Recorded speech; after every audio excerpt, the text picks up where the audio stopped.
Qeveria në detyrë ka vendosur që vetëm një ditë pas zgjedhjeve më 29 dhjetor t'u andaj nga 100 euro të gjithë fëmijëve dhe pensionistëve në vend.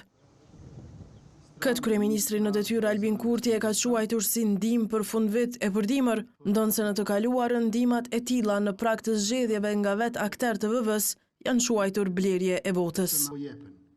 Me premtime elektorale janë përpjekur të rrisin paga.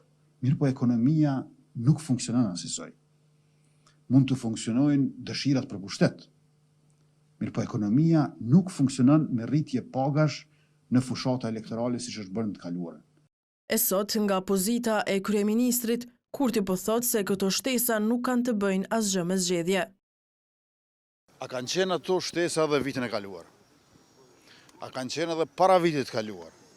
Çdo herë para vitit të ri, kur kemi dimër e kemi festa, ne i gëzojmë më të moshuarit edhe fëmijët. Nuk ka asgjë të re në këtë aspekt. Ndërsa analistët po e kritikojnë shfrytëzimin e buxhetit të shtetit në periudhë fushate.